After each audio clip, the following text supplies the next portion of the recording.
आपको खबर है ये जहां आप बैठे हैं जी यहां से आप उठ के चले जाएंगे, मैं भी उठ के चला जाऊंगा। जहां महफिल सस्ती है वहां पर वीराना भी होता है। जी बुलबुलें उड़ जाएंगी सोना चमन रह जाए, मगर ये सोना चमन रह जरूर जाएगा, मगर ये चमन हमारा गवाह रहेगा क़यामत के दिन।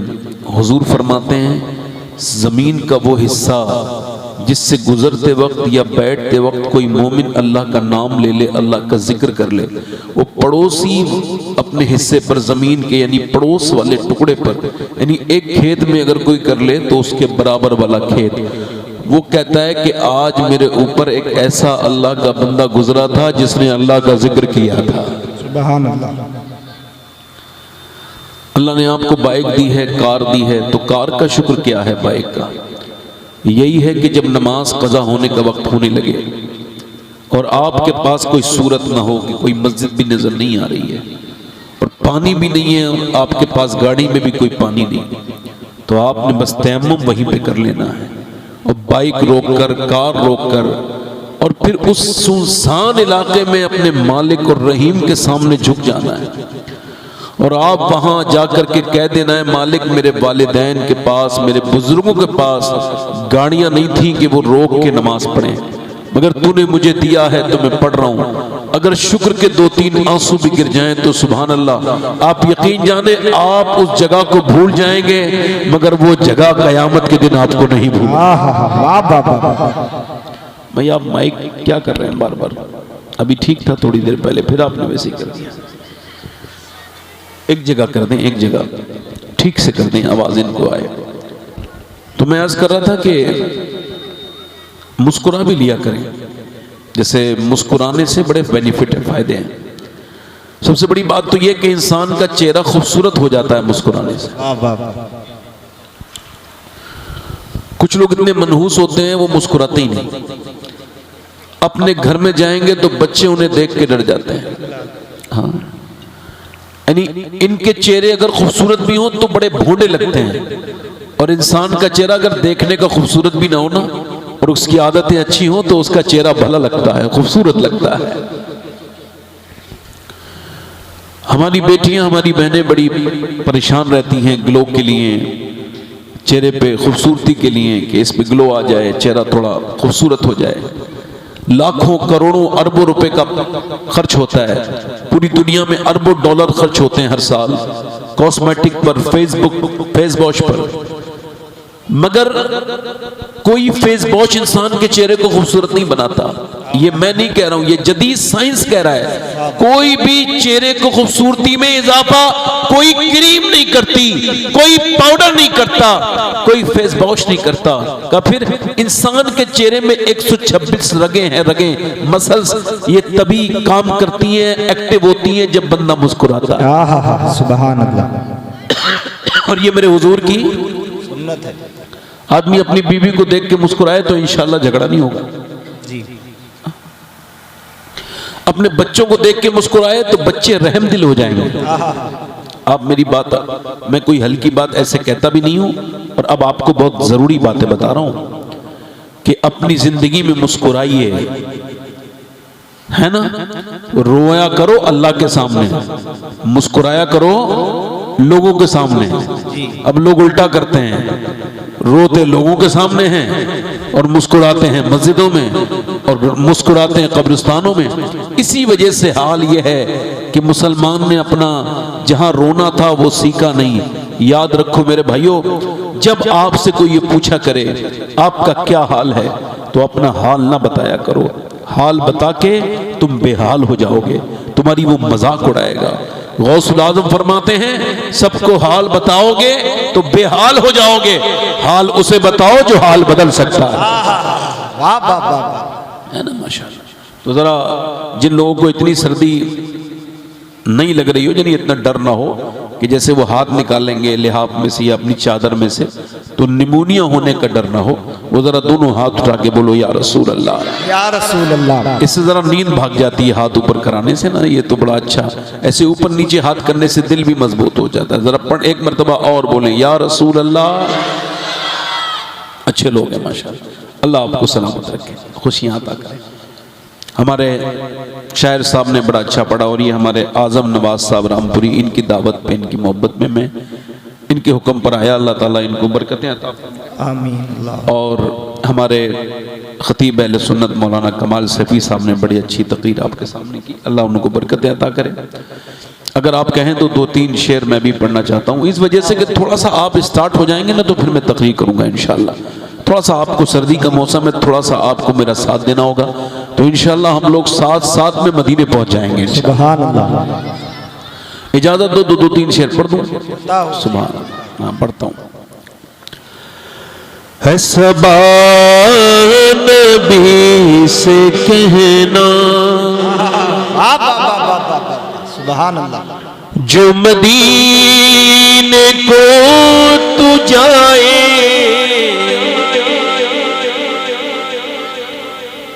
आवाज बार बार आ रही है, जैसा है वैसे रहने दो। मैं गांव का आदमी, थोड़ा सा ज्यादा आवाज होती है तो घबराने लगता हूँ, ज्यादा आवाजें आती हैं तो बिल्कुल सादा रहने दो, जैसे आवाज है यही। असबा नबी से कहना, जो मदीने को तू जाए, तेरे दर की आरज़ू में ये दीवाना मर न जाए। सुभान अल्लाह। तेरे दर की आरज़ू में ये दीवाना मर न जाए। सबा नबी से कहना, तेरे दर की आरज़ू में ये दीवाना मर न जाए। जरा ये मेरे साथ शेर एक बार पढ़ोगे ना तो पूरे में एक अच्छा सा माहौल बनेगा और आपकी आवाज मदीने वाले की बारगाह में पहुंच गई तो एक बार नहीं हुजूर बहुत बार बुलाएंगे मदीने। पढ़ो जरा। तेरे दर की आरज़ू ये दीवाना मर न जाए। पढ़ो जरा मेरे साथ। तेरे दर की आरज़ू में, डिप्रेशन से बाहर आना है ना तो हुजूर की नाम पढ़ो। अगर फिक्रें दूर करनी है ना तो हुजूर की नाम पढ़ो। आप पढ़ के देख लो, आप सारी फिक्रें दिल से निकल जाएंगी, बिल्कुल तबीयत बिल्कुल मदीने वाले की तरफ माइल हो जाएगी। पढ़ो। तेरे दर की आरज़ू में ये दीवाना, तेरे गम में काश सरवर मेरी जिंदगी गुजरे। तेरे गम में काश सरवर मेरी जिंदगी गुजरे और मुझे मौत भी जो आए तेरे शहर ही में आए। बाबा नारे तकबीर, नारे रिसालत, अज़मते सरकारे मदीना, इश्क मोहब्बत, इश्क मोहब्बत, उर्से मुक़द्दस। मेरे साथ ये शेर तो पढ़ो ना। वो एक शेर तो याद हो गया ना। तेरे दर की आरज़ू में ये दीवाना न जाए। इमाम साहब पीछे बैठे। इमाम लोग, अरे आप आगे आइए, थोड़ा कंबल आगे ले लीजिए। पढ़ो मेरे साथ जरा। तेरे दर की आरज़ू में ये दीवाना न जाए। अच्छा ये बताओ, अगर आप नहीं पढ़ोगे तो कुछ सर्दी कम हो जाएगी क्या? तो जरा साथ में पढ़ोगे तो सर्दी कम होगी ना। पढ़ो। तेरे दर की आरज़ू ये दीवाना न जाए। और सोचो तो कैसा होगा जज्बा अबू बकर का, वाह वाह वाह वाह वाह।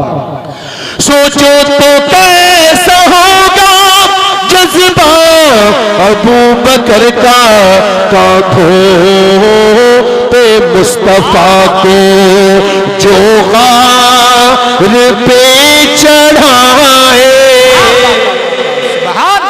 नारे तकबीर, नारे रिसालत, अज़मते सहाबाए किराम, इश्क मोहब्बत, इश्क मोहब्बत।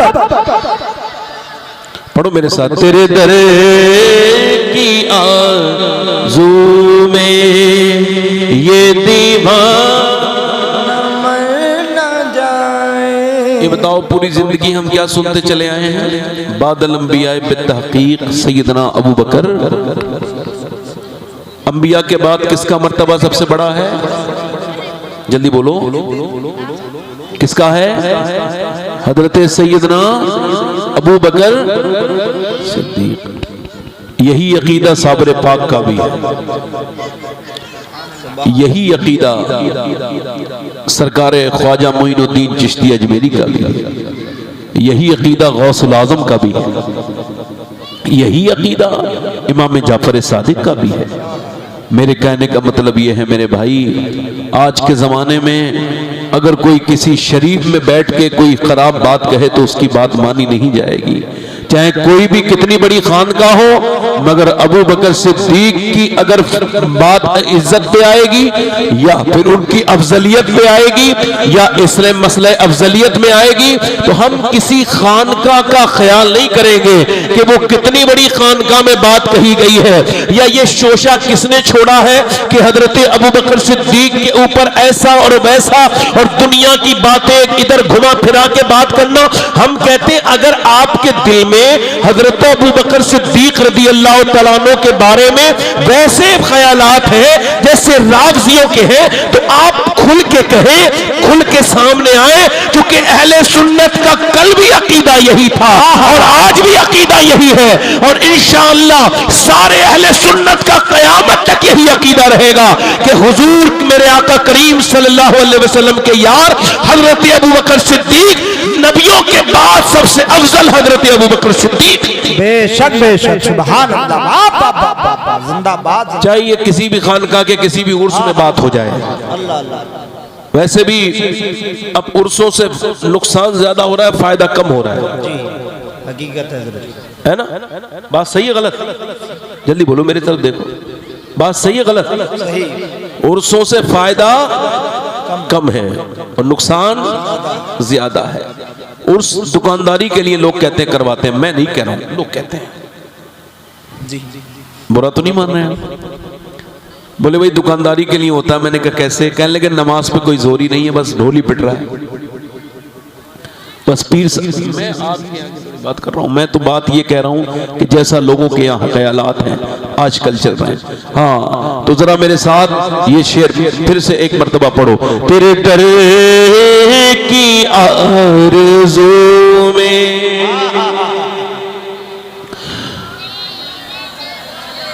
पीछे वालों की आवाज आगे आ रही है। आप लोगों को भी तो अल्लाह ने जुबान दी है ना मेरे भाई। मैं आपसे कह रहा हूं जब तक आप दिल से सुनोगे नहीं दिल में नहीं पहुंचेगी। पढ़ो।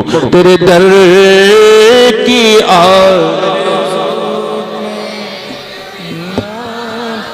तलवाए ग्राम की आवाज आ रही खाली। और सरकार की नजर का ये हाल है उमर का। सरकार की नजर का ये हाल है उमर का, वो जिधर से गुजरे शैतान भाग जाए।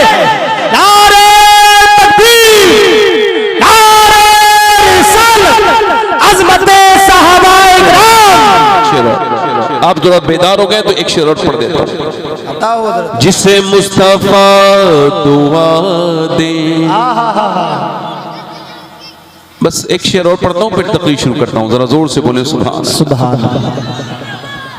जिसे मुस्तफा दुआ दे आबे दहन लगा दे। वाह वाह वाह वाह।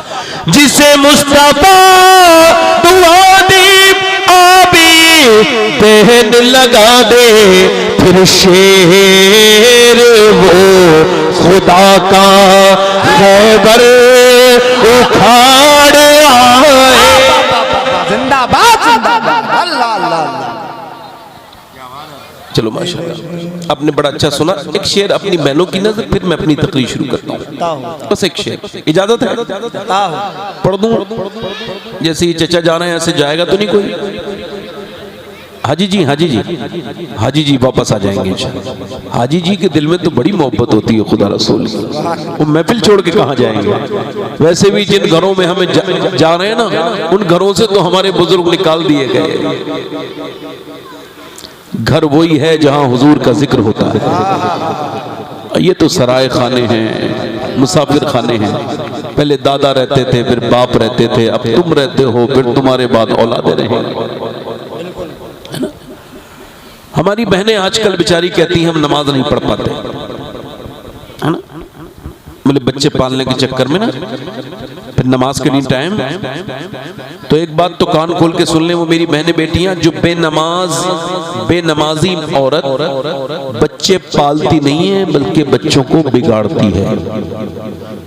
फिर सुनो एक बार कान खोल, बेनमाजी माँ अपनी बेटी और बेटे को पालती नहीं है बल्कि उनको बिगाड़ती है। ये कहती है हम नमाज नहीं पढ़ पाते।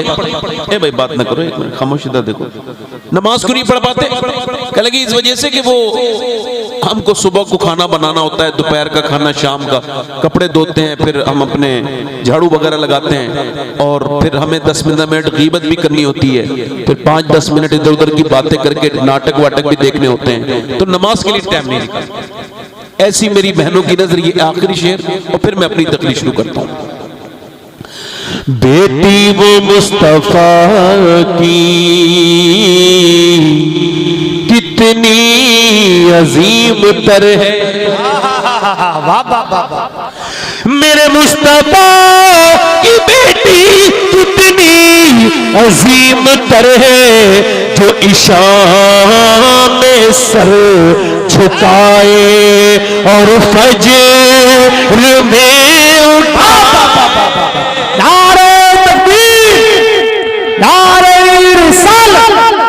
मसलके आला हज़रत सैयद शबाहत मियां हुजूर। बस मैं अपनी बात शुरू करूं। इको कम करें भाई, देखो भाई हो सकता है, इको कम करें, देखें एक मिनट, इको कम करें, इको बात सादा करें। देखो हो सकता है ये मेरी जिंदगी की आखिरी तकरीर शुरू हो रही हो, क्योंकि मैं अपने आप को रिमाइंड करा रहा हूं कि देखो जलसों में हंसा ना करो, इससे जलसे की तौहीन होती है। जहां उलमा बैठे हों वहां बेतकल्लुफ हंसना ये बहुत बड़ा गुनाह है। बाज लोगों ने कहा जिना करने के बारे से भी सख्त गुनाह है। उलमा के एहतराम में बात इल्म की हो रही, हंसना नहीं चाहिए। हाँ, जो मौलवी हंसाते हैं ये तो क़यामत के दिन वही जवाब देंगे क्यों हंसाते हैं, या उन्होंने कौन सी ऐसी हदीस पढ़ी जिसे पढ़ के वो हंसने लगे, या कुरान की कौन सी ऐसी आयत पढ़ी उन्होंने जो उनको मस्खरी जो है वो सवार हो गई है, या ये जो जोकरों की शक्ल में मौलवी हैं कुछ, इनको तो कल क़यामत के दिन जवाब देना होगा। ये जो सिर्फ लोगों को हंसाते हैं और आज लोग उनको पसंद भी करते हैं, एक तरह से एक फैशन सा बन गया माज़अल्लाह। बस आप बैठे आराम से, बैठेंगे तो मैं अपनी बात करूंगा इंशाअल्लाह। हो सकता है ये मेरी जिंदगी की आखिरी तकरीर शुरू हो रही हो सकता है ना। आप इसको कह दो, इससे कहने से कोई, आपके कहने से मुझे कोई मौत नहीं आ जानी। अगर मुझे मौत आ रही हो तो आप नहीं भी कहेंगे, फिर भी मुझे कोई बचाएगा नहीं। मैं आपसे जो बात कह रहा हूं आप मेरी बात पे ध्यान दें। हो सकता है ना मेरी जिंदगी की आखिरी तकरीर हो। अगर ये हो सकता है तो ये भी हो सकता है यहां कोई अल्लाह का बंदा ऐसा बैठा हो जो आखिरी नसीहत सुनने आया हो, उसके बाद फिर उसे नसीहत कभी सुनने का मौका ना मिले ना। अच्छा, आपने कभी देखा है बेनमाजी आदमी था, मरने से पहले उसके पास फरिश्ता आया और उसने कहा यार कल मरने वाला है, तू मर जाएगा, तौबा कर ले। कभी देखा? जवाब देना है आप सबको। कभी देखा ऐसा आदमी जो एक दिन पहले उससे फरिश्ते ने कहा यार तू कल मर जाएगा तो तू तौबा कर ले, फिर उसने, हुजूर फरमाते हैं बेनमाजी जब मरेगा, अब चाहे वो कोई भी हो, कहीं का हो, कितना बड़ा हो, कितना छोटा हो, और कोई मतलब नहीं। हुजूर फरमाते हैं जब बेनमाजी मरेगा इतनी प्यास लगेगी, औरत जब मरेगी बेनमाजी इतनी प्यास लगेगी, 7 समंदर का पानी भी अगर वो पी ले तब भी उसकी प्यास नहीं बुझेगी, जो रब के सामने झुकता नहीं था, प्यासा मरेगा। अल्लाह अकबर। और फिर उठेगा। आप में से कोई भी ऐसा आदमी नहीं होगा जो ये तस्लीम करे और इस बात को माने कि वो कयामत के दिन फिरौन और नमरूद के साथ खड़ा हो। मगर हुजूर फरमाते बेनमाजी नमरूद के साथ खड़ा होगा, फिरौन के साथ खड़ा होगा। मगर आज तक किसी बेनमाजी को मौत ने ये नहीं कहा तौबा कर ले, फरिश्ते ने, तू कल मरने वाला है। कभी आपने देखा? आप बताओ, कभी देखा ऐसे आदमी को जो सूद का कारोबार करता हो और मरने से पहले 3 दिन पहले, 2 दिन पहले या 1 घंटा पहले उसने तौबा की हो और कहा हो कि भाई मैं तौबा करता हूं और मैं अब मुझे फरिश्ते ने कह दिया कि मैं मरने वाला हूं। कभी किसी ने इतला दी? हालांकि सूद खाने वाले कयामत के दिन खड़े होंगे, इनकी तोंदें बड़ी होंगी और तोंद के बल गिर जाएंगे, यानी इनके पेट बड़े होंगे, जिस्म छोटे होंगे, उठेंगे गिरेंगे, गिरेंगे उठेंगे, उठेंगे फिर गिरेंगे, गिरेंगे उठेंगे। और जब अहले महशर पूछेंगे ये कौन है जिनकी तोंदें इनको खड़ा नहीं होने दे रही, तो फिर अहले महशर पूछेंगे तो फरिश्ते कहेंगे ये वो हैं जो सूद खाते थे। सूद खाना अपनी मां के साथ जिना करने से बदतर का है। अल्लाह अकबर अल्लाह। मगर आज तक किसी ने यह बात नहीं देखी कि मरने वाले से, सूद खाने वाले से मौत ने कहा हो कि तौबा कर ले, तू मरने वाला है। कभी आपने देखा किसी ऐसे बदतमीज से जो माँ बाप से बदतमीजी करता है, जाहिल बदबख्त जो माँ बाप से तेज आवाज से बोलता है, उनकी तौहीन करता है, उन्हें जलील करता है, उनके ऊपर चीख के पड़ता है, उस मरने वाले मनहूस इंसान से किसी मौत के फरिश्ते ने कहा ओए तौबा कर ले, मरने वाला है, माँ बाप का बेअदब जहन्नम में जाएगा गुस्ताख। कभी नहीं कहा। बेशक कभी कहा? कभी ऐसे आदमी से जो अपनी निगाहें गंदी रखता हो, उसकी तन्हाइयां गंदी हो और मरने से पहले उसे मौत ने कहा हो कि तौबा कर ले, तेरी आंखों में बड़ी गंदगी है, कभी कहा? नहीं कहा। अब पूरा मजमा ये बात याद रखना, मेरी तकरीर भूल जाना वो आपकी मर्जी है, मगर ये बात भूल न जाना, अपने मोबाइल के स्टेटस पे लगाना, अपनी स्टोरी पे लगाना, अपने घर में लिखवाना, अपनी बीवियों को सुनाना, अपने बच्चों को सुनाना। और ये मेरे शेख मुहियुद्दीन अब्दुल कादिर जीलानी गौसुल आजम का फरमान है। मेरे शेख फरमाते हैं मौत तुझे हाल बदलने नहीं देगी, जिस हाल में मरना चाहता है उसी में जीना शुरू कर दे। मौत तुझे हाल बदलने नहीं देगी। जरा मेरे साथ दोहराओ तो, मौत तुझे, ओए लोग कहते हैं मैं मरते मरते बच गया, खुदा की कसम आज तक कोई मरते मरते नहीं बचा, बचते बचते हम सब मर जाएंगे। ये डॉक्टर हमें बचा ना पाएंगे, ये हॉस्पिटल हमको बचा ना पाएंगे, ना किसी को बचा पाए हैं। वेंटिलेटर पे रखे हैं लोग, सिर्फ सांस उनकी चल रही है, ये सिर्फ पैसे वैसे वैसे के चक्कर में कहते हैं हाँ हाँ हाँ, सही बात नहीं बताते। इनको खबर है कि अब मौत का फरिश्ता आने वाला है, इसके सारे मामलात खत्म है, उसको कोई ना बचा पाया है ना बचा पाएगा। आपने कभी देखा? अल्लाह फरमाता है अल्लाहुमुत्तकासुर हत्ता ज़ुरतुमुल मकाबिर। क्या फास बात अल्लाह ने की है, बिल्कुल कुरान बात कर रहा है। अल्लाह फरमाता है तुम्हें गाफिल रखा माल की ज्यादा तलबी ने। माल ले नहीं, माल कमाना बुरी बात नहीं, मगर माल सुबह शाम दोपहर रात, न नमाज न रोजा न माँ न बाप न अच्छे, न बुरे, न बहने, न भाई, बस पैसा पैसा पैसा पैसा। अल्लाह के रसूल फरमाते हैं आदम की औलाद को अल्लाह एक जंगल भर के सोना दे दे तो ये उसको ठिकाने लगा के दूसरे दिन दूसरा जंगल तलाश करने निकल जाएंगी। इसकी भविष्य को कब्र की मिट्टी भरेगी। अल्लाह के पैगंबर फरमाते इंसान जब बूढ़ा होता है, ध्यान से सुनना हदीस, हुजूर फरमाते इंसान बूढ़ा होता है तो उसकी दो चीजें जवान होने लगती हैं, ध्यान से सुनना।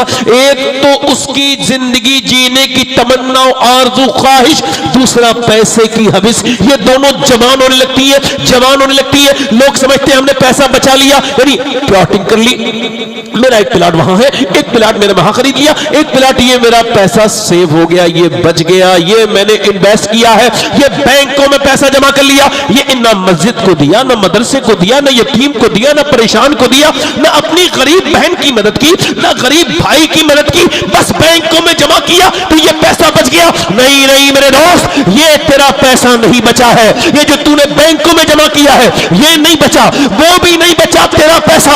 लोग कहते हैं पैसा कब्र में लेके जाएंगे, हाँ मैं बता रहा हूं पैसा कब्र में लेके जाया जा सकता है, मैं बता रहा हूं, मगर उसका तरीका अलग है। सुनो मेरे दोस्तों, मेरे भाइयों, पैसा कब्र में कोई लेके नहीं गया। तुमने क्या समझा ये जो आपने अपने बैंकों में जमा कर लिया ये पैसा बचा? नहीं नहीं। ये जो जेवर बना के रख लिया ये पैसा बचा? नहीं नहीं। जो आपने प्लॉटिंग की इसमें पैसा लगा दिया ये बचा? नहीं नहीं। अम्मा आयशा फरमाती है अल्लाह के रसूल ने एक बकरी ज़िबा करवाई और उसको फिर अल्लाह की राह में आपने बैठवा दिया और फिर तशरीफ लेकर के आए और मुझसे इरशाद फरमाया आयशा बताओ कितना बचा है? तो मैंने एक कटोरी के कुछ बोटी के टुकड़े दिखाए, या रसूल अल्लाह ये कुछ बोटियां बची है। हुजूर ने मुस्कुराए, फरमाया आयशा ये नहीं बचा जो ये यहाँ पे बचा है, बचा तो वो है जो अल्लाह की राह में खर्च हो गया है, किसी गरीब ने खा लिया है, तो बचा वो नहीं है जो बैंकों में जमा है, बचा वो नहीं है जिसकी जमीनें खरीद ली गई है,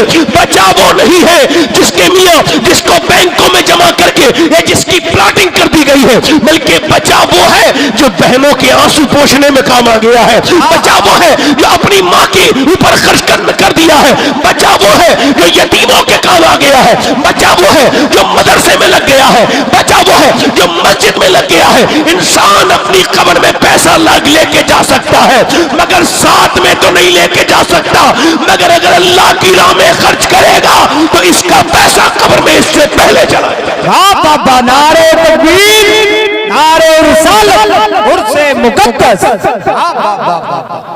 बिल्कुल बिल्कुल हक है। जल्दी बोलो सुभान। मेरे दोस्तों, थोड़ा सा माइक ठीक करो भाई, मेरा ही माइक ठीक नहीं है, मेरा ही गला ठीक नहीं है, आपका माइक बिल्कुल ठीक है, ऐसे कह देता हूँ। बैठिए आप, दिल लगा के जरा बोलिए सुभान अल्लाह सुभान अल्लाह। अच्छा, आपने देखे होंगे ऐसे गरीब, मैंने बड़े मालदार गरीब देखे हैं। क्या कह रहा हूं? हाँ हाँ, जैसे हम उम्र पे जाते हैं ना, मैं अल्लाह का शुक्र जाता हूँ, तो कहते हैं भाई गरीबों पे खर्च करो। अब जो अपने ऊपर खर्च नहीं कर रहा वो गरीबों पे क्या खर्च करेगा? दुनिया का सबसे गरीब आदमी वो है जो पैसा कमा के मर गया, और दुनिया का सबसे अमीर इंसान वो है जिसने चाहे छुप के 10 रुपए दिए हों और अल्लाह ने उसको पसंद कर लिया। वाह वाह वाह। अच्छा, मौत हाल बदल लें, मौत हाल बदल लें। जिम कर रहा है एक लड़का, जिम में है, बेहतरीन जिस्म है, बेहतरीन बॉडी, मगर जिम करते करते अटैक आया, 3 दिन पहले मर गया। देखो एक बात सुनो, कोई जवान ये ना समझे कि मैं अभी जवान हूं मरूंगा नहीं। मौत इंसान को वक्त संभलने का बदलने का। हम दुनिया में आए थे हिसाब देने के लिए, दुनिया में आए थे क्या क्या काम करने के लिए, कुछ इम्तिहान देने के लिए, आखिरत में हिसाब देना है। दुनिया ठहरने की जगह नहीं है। मेरी बहनें, मेरी बेटियां, मेरे बच्चे, आप सबसे पूछता हूं थोड़ी देर मेरी तरफ ध्यान देना। मैं आपसे फिर कह रहा हूं कि इंशाअल्लाह मैं कोशिश करूंगा कि मैं ऐसे ही तकरीर करूं कि अगर मेरी जिंदगी की आखिरी तकरीर यही बने तो फिर ये ऐसी बने कि कम से कम मेरी मौत की खबर आप सुने तो हाथ उठा के दुआ कर दें कि या अल्लाह वो तकरीर करने आया था तो उसने हमको आखिरत याद दिलाई थी, आखिरत याद दिलाई थी। मौत ने आज तक किसी को हाल बदलने का मौका नहीं दिया। मौत का फरिश्ता आया है, बुरा जिस्म तेरा बिल्कुल कमजोर है, देख मौत के वक्त इंसान के हाथ काम नहीं करते, देखा होगा ना आपने, देखा है पैर काम नहीं करते, सिर्फ ये या मूवमेंट है इस चेहरे में, ऐसे देख रहा है, ऐसे देखता है। फरिश्ता आया है, औरत मरने वाली है, मर्द मरने वाला है, फरिश्ते ने आकर के रूह निकालनी चाहिए, ये कह रहा है 2 रकत नमाज, नहीं नहीं नहीं अब वक्त नहीं है, एक बार कलमा, नहीं नहीं नहीं अब वक्त तूने सब पूरा कर लिया, अब तुझे कोई मोहलत नहीं है। और उसके आसपास रिश्तेदार बैठे, वो बेचारे कितने मजबूर हैं कि सिर्फ रुई को पानी में डुबोते हैं और होठों पे रुई लगाते हैं। वो ये नहीं चाहते कि पानी पी ले, वो चाहते हैं मरने वाले का हलक गीला हो जाए, इस मरने वाली का हलक गीला हो जाए।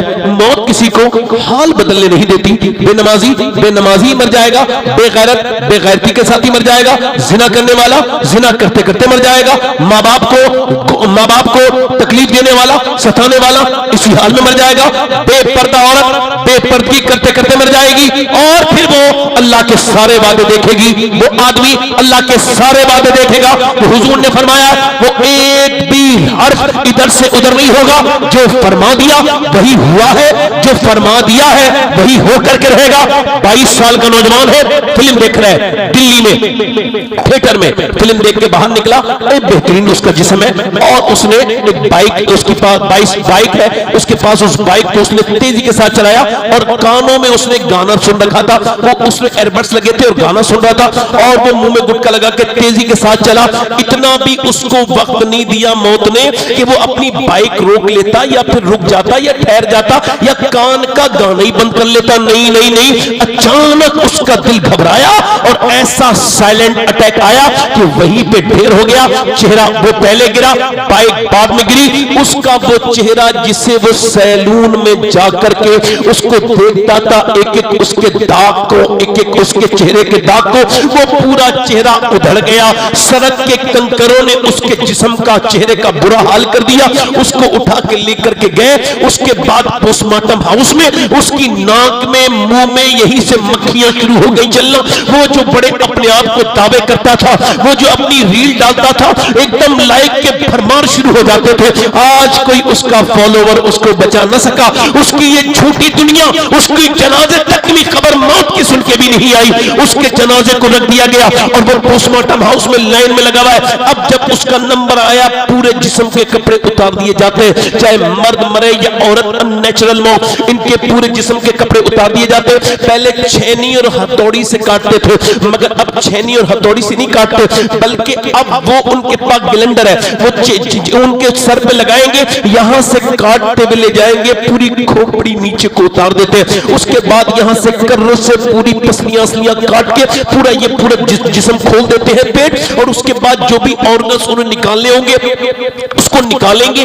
उसके बाद फिर उस पर बदस्तूर वैसे ही ये लगा देंगे टांके, ऐसे करके उसके अंदर टांके लगाएंगे, और लगाने के बाद मोटी मोटी सुई अंदर दाखिल करेंगे, फिर बाहर निकालेंगे, और ऐसे ही पूरे जिस्म को सीते हैं। अल्लाह अकबर। मैंने 2018 में एक आदमी को गुस्ल दिया था, वो इसी तरह की मौत हुई थी। मैंने उसके सर को नीचे से उठाया, 18 साल का नौजवान था, उसकी सर की एक हड्डी का सफेद मेरी उंगली में लगी, मैं रोने लगा। एक साहब ने कहा कि आपको तकलीफ होती है? मैंने कहा नहीं नहीं, मेरे आका इरशाद फरमाते हैं कि जब मैयत का हाथ पकड़ता है गुस्ल देने के लिए गस्साल, तो मुर्दा कहता है ओ मेरा हाथ उठाने वाले, जरा हाथ आराम से पकड़, तेरे हाथ उठाने से मुझे तकलीफ होती है। जब जिस्म लेके चलते हैं दफन करने के लिए, तो वो कहता है मुझे लेके चलने वालों जरा कदम आहिस्ता आहिस्ता रखो, तुम्हारे कदम की धमक से मुझे तकलीफ होती है। मेरी बहनों को खास तौर से इस पर तवज्जो चाहता हूँ, मेरी बेटियों को जिन्होंने मौत के बारे में कभी नहीं सोचा होगा, नहीं सोचोगी तब भी मरोगी।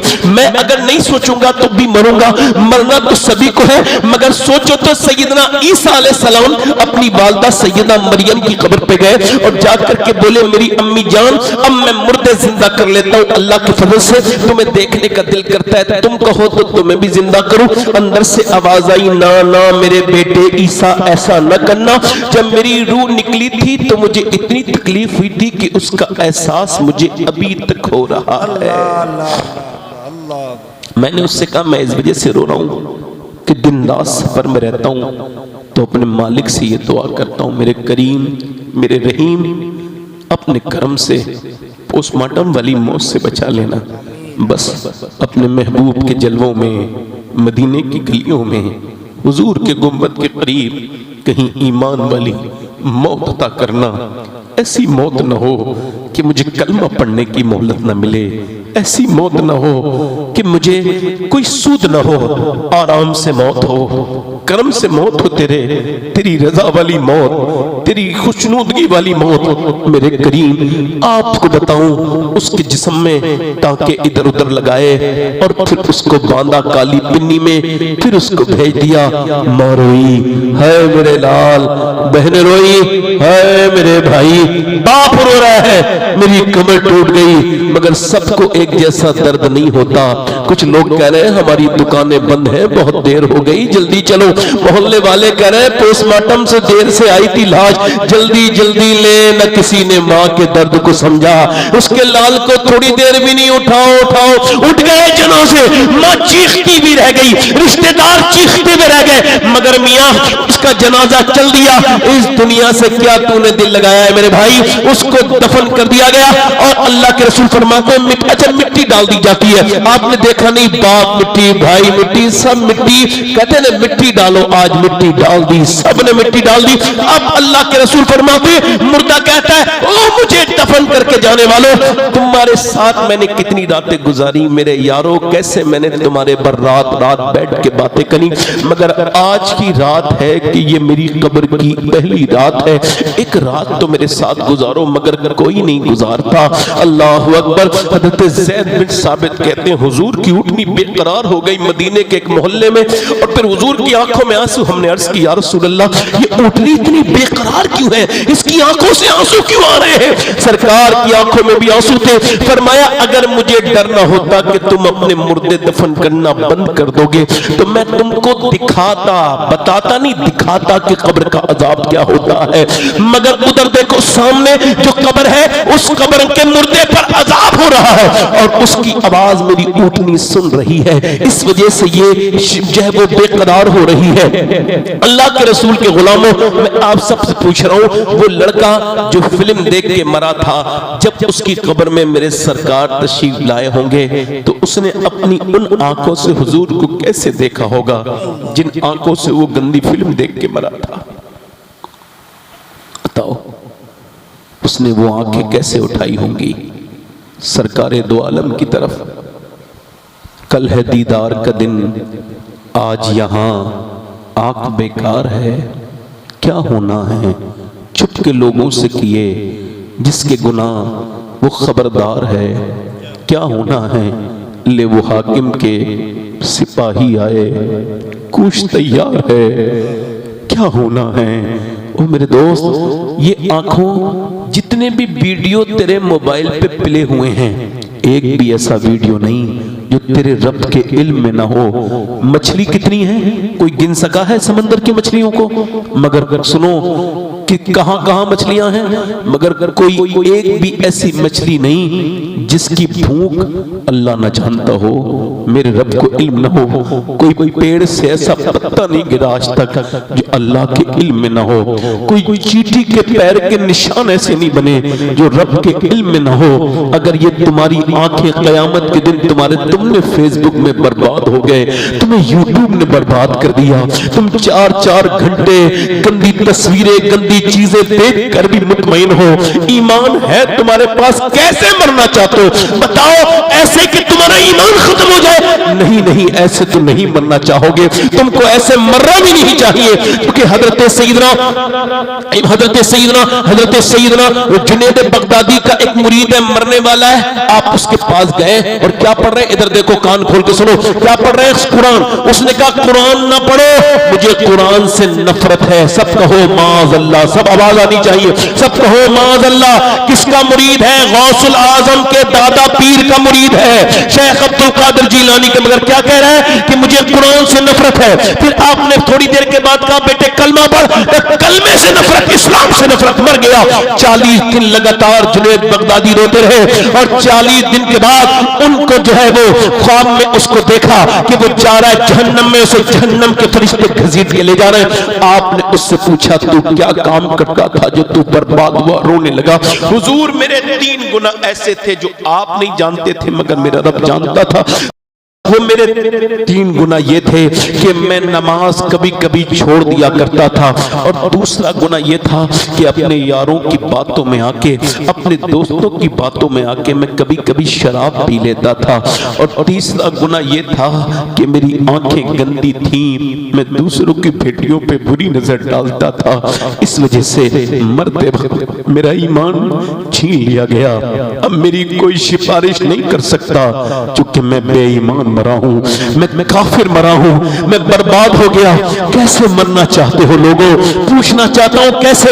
ऐसे कि लोग तुम्हें कलमा याद दिलाएं तो फिर भी नहीं पढ़ पाओ, ऐसी मौत मरना चाहते हो? बताओ कि तुमसे लोग कह रहे कलमा पढ़ो फिर भी तुम चुके गाली बकने की तुमको आदत है। तो जब मौत की तकलीफ हुई है, तकलीफ में तुम गाली बकते हो, कोई तुम्हें तकलीफ पहुंच जाए तो कहीं ऐसा तो नहीं जब भी गाली बक दो तो तुमने चुके कलमा लोगों ने कितना याद किया है। कलमे पे मरना तो सब चाहते हैं मगर कलमा कोई पढ़ता कितना है, कलमे को याद कितना करते हो? कैसे मरना चाहते हो? ऐसे कि लोग तुम्हारे पास आके तुमसे कह रहे कलमा पढ़ो। मेरी बहनें कैसे मरना चाहती हैं? ऐसे कि उनकी मौत ऐसे ही आ जाए, अचानक मर जाए, ऐसी पर मर जाए, बेनमाजी मर जाए, बेशऊरी तौर पे मर जाए, बेपर्दी करते। कैसे मरना चाहती है वो और कैसा मरना चाहते हैं हम? अगर ऐसे कि मरते वक्त जिसकी मौत अच्छी उसकी जिंदगी अच्छी, जो मौत कामयाब हो गया वो आखिरत में कामयाब हो गया, जो ईमान पे मर गया उसे सारी कामयाबी मिल गई। अल्लाह अकबर। ईद का दिन आ गया, आज चांद गया और पूरा बगदाद खुश है, मगर एक मस्जिद में एक बुजुर्ग सज्जे में जाके रो रहे हैं। लोगों ने पूछा आप क्यों रोते हैं? सब लोग खुश है, कल ईद है। आप फरमाने लगे, लोग कहते हैं कल ईद है, परसों ईद है। अब्दुल कादिर की ईद उस दिन होगी जिस दिन ईमान के साथ दुनिया से जाएगा, ईमान के साथ जाएगा। आपको मालूम है शैतान आखिरी हमले करता है, इतने हमले करता है कि आप कभी सोच भी नहीं सकते। वो कहता है सुन, तू ही तो कहता था तेरा रब बड़ा करीम है, तू बीमार है वो तुझे फिर भी ठीक नहीं कर रहा है। देख ऐसी ऐसे बसवसे तुम्हारे दिलों में पैदा करेगा, तो कैसे मरना चाहते हो? तैयारी तो कुछ है नहीं, मरना तो है। मौला अली फरमाते हैं कि तू अगर मौत को याद करेगा फिर भी मरेगा और नहीं करेगा तो फिर भी मरेगा, मगर अगर याद करेगा तो आसानी से मर जाएगा। और जो मौत को भूल जाएगा वो गुनाह से बच नहीं सकता। याद रखो, जो मौत को याद रखेगा, जो रात के वक्त सोते वक्त सोचेगा आज मैं इस गर्म बिस्तर पे लेटा हूं, आज इस नरम बिस्तर पे लेटा हूं, कल कब्र में जाऊंगा वो मोमिन है। मेरे भाइयों ऐसे न मरना कि लोग तुम्हें कलमा पढ़ना चाहें फिर भी तुम कलमा ना पढ़ पाओ, तुम्हारे अजीज आए आकर के तुम्हें कलमे की तलकीन करें फिर भी तुम अपना सर हिला दो। नहीं नहीं, बल्कि ऐसे मरना कि बरेली के एक बुजुर्ग हैं, 92 साल की उम्र है, मगरिब के बाद उन पे कशी तारी हुई, इंतकाल का दिन है, इंतकाल की रात है और 12 बजे के वक्त उनकी आंख खुली। 92 साल की उम्र है, बिल्कुल कमजोरी है, फिर भी लोगों से पूछा क्या मैंने नमाज पढ़ी है? जी हुजूर मगरिब की पढ़ ली थी आपने मगर इशा की नहीं पढ़ी है। कहा मुझे खड़ा करो, मुझे वुजू कराओ। अल्लाह अकबर, वुजू करा दिया। फिर कहा मुझे खड़ा करो, कहा हुजूर बैठ के नमाज पढ़ो। कहा मैंने कभी जिंदगी में बैठ के नमाज, तो आज कैसे बैठ के नमाज पढ़ूंगा?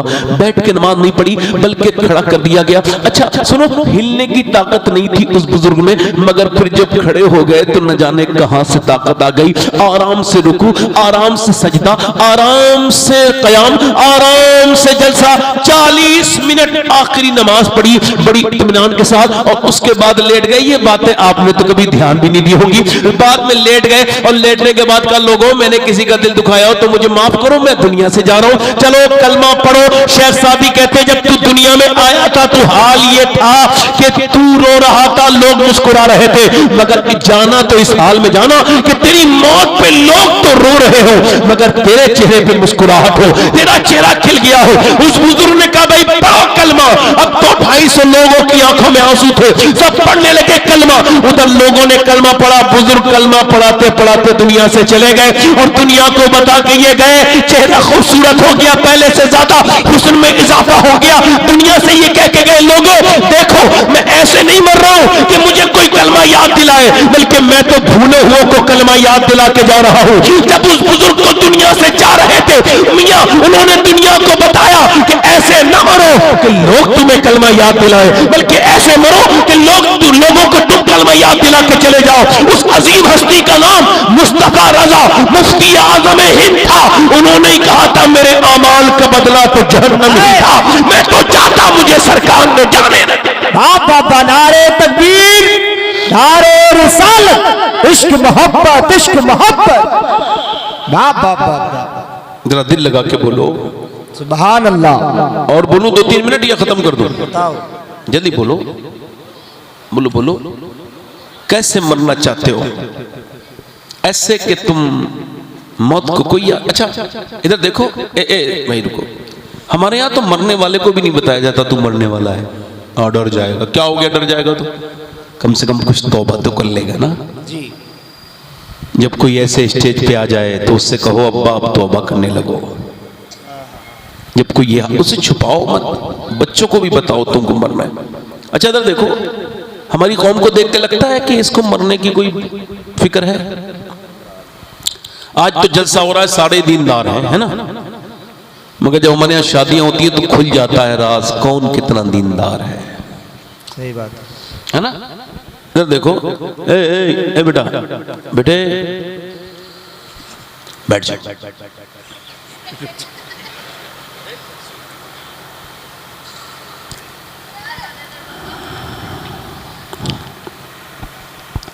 एक दो लोग और उठ गए तो इंशाल्लाह मैं तकरीब 5 मिनट के अंदर ही खत्म कर दूंगा, क्योंकि मैं भी इतनी देर नहीं बोल सकता कि लोगों को दिक्कत हो रही हो ना, लोग मेरी वजह से बैठे रहे।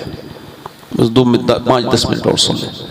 हम जब शादी वादी होती है ना हमारे, तो पता चलता है कौन कितना दीनदार। जल्दी बोलो यार, इधर तो देखो। हाँ, जब कोई अपनी बीबी को सजा कर लेके जाता ना शादी में, हाँ मेकअप करा के, तो बेचारा ये ऐलान कर रहा होता है लोगों देखो मेरा बदला अल्लाह ने मुझे दे दिया दुनिया में ही। मैं दूसरों की बीबियों को देखूंगा तो अपनी बीबी मैं तैयार करा के ले जा रहा हूं ताकि इसे भी लोग देखें। कोई बात थोड़ी खराब लग रही होगी मगर बात तो सही है ना। जो अपनी बहन को तैयार करा के ले जाता है वो भी ऐलान कर रहा होता है कि देखो मैं भी तो किसी की बहन को देखने आया हूं, इस शादी में मैं भी तो अपनी आंखों को जिना जैसे बुरे काम में लगाऊंगा, तो अपनी बहन को लेके जा रहा हूं बदले के लिए।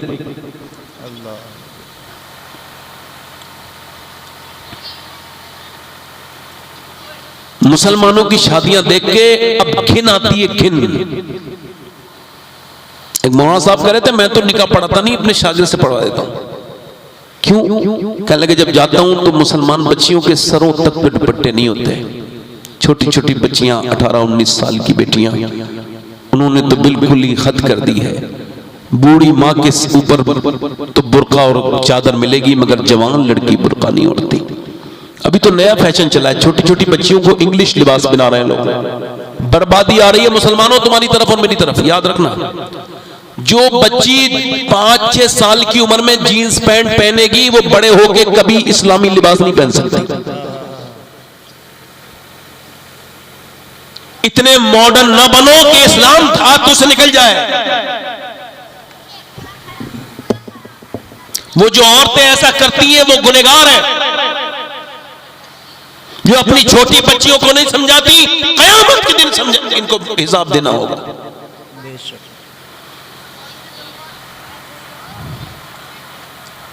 मुसलमानों की बच्चियां पूरे हिंदुस्तान में इतनी बर्बादी का मामला हुआ है, आपको क्या बताऊं। 11 लाख से ज्यादा लड़कियां मुसलमानों की मुर्तद हो गई हैं, दरदाद की तरफ चली गई। मगर वो मेरे हिसाब से मुसलमान नहीं थी सही मानों में, सही मानों में, सही मानों में मोमिन की बेटी वो किसी ऐसी मां की बेटी थी जिसने फिल्म के सामने रोना सिखाया था मगर अल्लाह के सामने रोना नहीं सिखाया।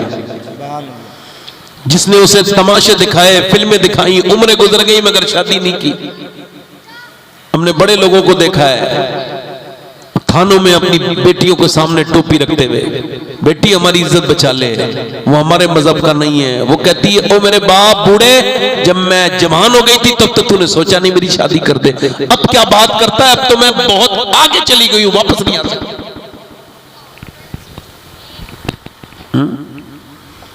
ये मुसलमान बच्चियां हैं। आपको क्या लगता है, जरा दिल से बताना मुझे और जवाब देना। सब लोग तकरीर नहीं है, सवाल कर रहा हूं। ये बताओ जो खुद बेहया हो उसके घर कोई हयादार लड़की पैदा हो सकती है? बोलो बोलो। पहले लोग इसी वजह से शादी करते थे तो देखते थे नानी तक। अरे पहले के लोगों से पूछो, बुजुर्ग बैठे हैं, इन्हें पता है।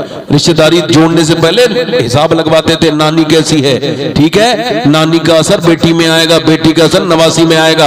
एक लड़की आके पूरे घर के नाक में दम कर देगी, बिगाड़ देगी, पूरा पाबेला मचा देगी अगर खराब आ गई। एक अच्छी लड़की अगर आ गई तो खानदान बना देगी, बरकतें हैं उसके माँ की वजह से तो बच्चे नेक होते। लोगों को पहले ये नहीं देखते थे कितनी जमीन है, कितनी दौलत है। पहले के लोग ये लालची नहीं थे, ये तो आज के जमाने के हाजी लोग कुछ लालची हो गए। हज करके आया मगर फिर भी नियत बदली नहीं इस जालिम की। हाँ फिर भी गाड़ी में गाड़ी लेगा, गाड़ी। इतने बड़े भिखारी हैं, कुछ मौलवी ऐसे हैं जो तकरीर करते हैं जहेज के खिलाफ। उन बदबख्तों ने खुद गाड़ियां ली हैं शादी में।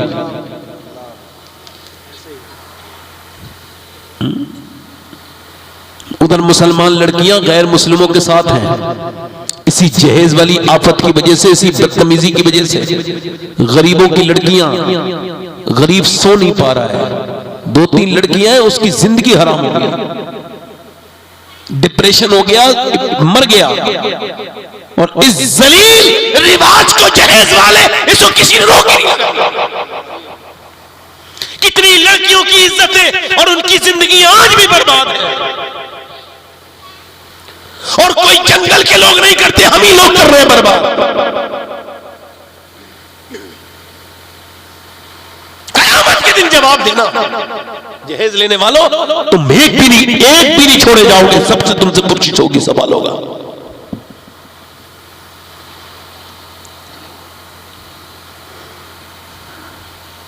वो नौजवान आज के जमाने में मुजाहिद है, वो नौजवान आज के जमाने में गाजी है, वो नौजवान आज के जमाने में रिस्पेक्टेबल है, इज्जतदार है।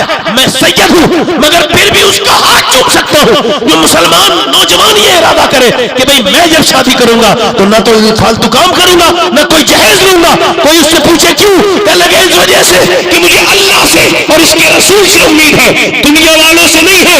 आला हजरत का शेर मुझे याद है, कौन देता है देने को मुंह चाहिए, देने वाला है सच्चा हमारा। देने वाला है सच्चा हमारा नबी। ये दीन है। ये इससे लगता है मुसलमानों की शादियां यार 11 लाख लड़कियां गई मगर मेरे हिसाब से वो मुसलमान सही मानों में नहीं थी। जिन्होंने अपने माथों पर गैर मुस्लिमों के निशान लगाए वो सही मानों में मुसलमान नहीं थी। अल्लाह का शुक्र है मेरे भाइयों कि मैं सैयद हूँ, मगर फिर भी ये बात मैं हर जलसे में तकरीबन कहता हूँ, आज भी कह रहा हूँ कि जब मैं मर जाऊँ तो मेरी वसीयत है, मेरी कब्र में मुझे दफन करने से के बाद और तख्ते लगाने से पहले, मिट्टी देने से पहले मेरे सीने पर एक फलस्तीनी लड़कियों में से किसी एक का जूता मिल जाए तो मेरे सीने पर रख के दफन कर देना, ताकि अल्लाह मेरे गुनाह उस बच्ची की बरकतों से माफ कर दे। जो बच्चियां ये बयान दे के दुनिया से गई हैं, जब हम रात को सोते हैं तो पहले हम कुरान पढ़ते हैं, फिर हम पर्दा करते हैं, बुर्का ओढ़ते हैं, फिर सो जाते हैं। किसी ने कहा बुर्का ओढ़ के तो कोई नहीं सोता, आप क्यों सोती हो? तो कह लगी जब बम गिराता है इजराइल तो घर में से मलबे निकलते हैं सुबह को और मलबे में से निकलती हैं लाशें। हम ये सोच करके बुर्का ओढ़ के सो जाते हैं कि जब सुबह को हमारी लाशें निकलें तो पर्दे में होनी चाहिए, बेपर्दा नहीं होनी चाहिए, ताकि क़यामत के दिन आमना के लाल से मुलाकात हो। तो हम अर्ज कर दें, हमारे 20,000 से ज़्यादा बच्चे भूख से मर गए, भूख से, उनको खाने नहीं मिले, वो भूख से मर गए। और हमारे जवानों को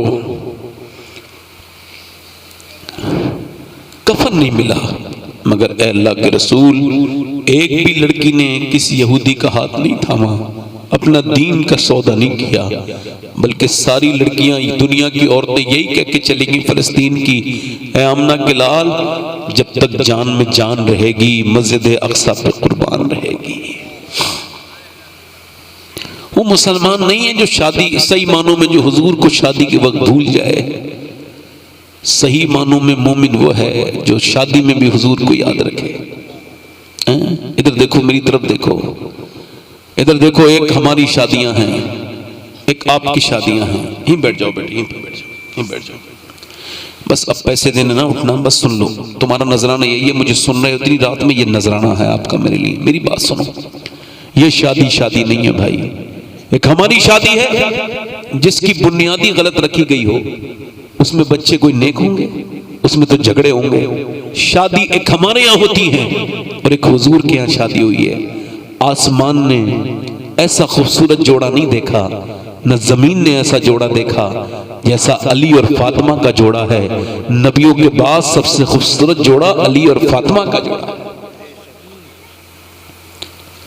हजरत सैयदना मौलाए कायनात कहते हैं, जब मेरी शादी हुई ना, मेरी बहनें जरा कान खोल के सुने, मेरी बेटियां, जब मेरी शादी हुई ना तो मेरी बीबी मेरे कमरे में आई, तो फरमाते उन्हें देख के मैं रोने लगा। तो उन्होंने कहा, क्या आपको शादी पसंद न थी जो आप रोते हैं मेरे सरताज? तो मैंने कहा, नहीं सैयदा, ये तो मेरा नसीब है, आप मेरे निकाह में आई हैं। रोते क्यों हैं? कि बस आपकी बुर्दवारी, आपके बड़कपन को, आपकी अजमत को देख के अल्लाह ने कितना अजीम बनाया। हुजूर ने क्या तरबियत की आपकी कि जब लड़की दुल्हन बनती है तो दिल में अरमान होते हैं कि एक जोड़ी नए कपड़े पहने की शादी वाले दिन। मगर मैं देख रहा हूँ दोनों आलम के मालिक व मुख्तार की बेटी आज दुल्हन बनी है, मगर चेहरे पे कोई शिकन नहीं, जबान पे कोई शिकवा नहीं, और जिस चादर में आप दुल्हन बनी हैं उसमें 17 अहमद हैं, और आपको कोई अफसोस नहीं, चेहरे पे शिकन नहीं। कहते अली वो बड़े बाप की बेटी थी, बड़ी आगे बढ़ी, मेरा हाथ पकड़ा और कहा, मेरे सरताज आप बिल्कुल भी दिल थोड़ा ना करें। मेरे अब्बा ने बचपन से समझाया और जब मुझे रुखसत किया तब भी इरशाद फरमाया, मेरी बेटी सैयदा फातिमा, मेरी लाडली, अपना दिल थोड़ा ना करना। अल्लाह कपड़ों से राजी नहीं होता, अल्लाह तो सजदों से राजी होता है। अल्लाह तो। अम्मा आयशा फरमाती, हुजूर की बेटी आ रही हैं, ये मेरी बहनें सुन लें, इनसे हाथ जोड़ के कहता हूं, सुन ले थोड़ी देर, इस बात पे तो देखो, हुजूर की बेटी आ रही है, तुम भी अपनी बेटियों के घर जाया करो, बहनों के घर जाया करो। देखो बहनों के घर जाना ना छोड़ना, वरना उनको ताने मिलते हैं, तेरा कोई मैके वाला तुझे पूछता नहीं, तेरा कोई भाई आता नहीं, तुमको दुआएं लेनी हो ना, सुनो उस घर में बरकतें नहीं होती जिस घर के दरवाजे बहनों के लिए बंद हो। अल्लाह बरकतें उस घर में करता है जिसमें बहनों का आना जाना हो। तुम्हें अगर मेरी बात पे यकीन नहीं तो जाके देख लेना, उस भाई के घर बड़ी बरकतें होती हैं जिसके घर बहनें आती हैं। हम आयशा फरमाती, हुजूर की बेटी आई है। मैंने अर्ज की, या रसूल अल्लाह आपकी बेटी तशरीफ लाई है। हुजूर उठ के खड़े हुए, तो बेटी होती है ना, तो ऐसे करके चादर हुजूर की बेटी की बंधी हुई है, उसमें कोई गांठ है, ऐसे करके खोला और उसकी रोटी उसमें से निकाली, अब्बा लीजिए। हुजूर ने एक लुकमा, इधर देखो खाने पे चलने वाला कोई बैठा हो, खाना छोड़ के उठ जाने वाला बैठा हो तो जरा इस रिवायत पे ध्यान देना। जिन्हें रोटी की कदर ना हो उस रिवायत पे ध्यान देना। जो शादियों में खाने पे चल जाते हो, चल लेते हो, जो ब्याहों में शादियों में और रिस्क की बेहुरमती करते हो। अम्मा आयशा कहती हुजूर ने नीचे से एक लुकमा उठा के साफ करके खाया और फरमाया आयशा ये रिस्क है, एक बार जाता है तो पलट के मैं आपसे कह रहा हूं सुने। हुजूर ने अपनी बेटी के हाथ से रोटी ली, एक लुकमा खाया, कुछ आंखों में आंसू आए। अब्बा आप क्यों रोते हैं? फरमाया फातिमा पहला लुकमा 5 दिन के बाद तेरे बाप के मुंह में गया है। बेटी भी तो बेटी है ना। अब्बा आप खा ले, अब्बा आप खा लें। मैंने अली लेके आए जो तो मैंने उसको पहले पीसा, फिर कुएं से पानी भर के लाई, आटा गूंदा, फिर मैंने खाना भी बना लिया मेरे प्यारे अब्बा जान। फिर मैंने अली को भी खिलाया, हसन और हुसैन को भी खिलाया।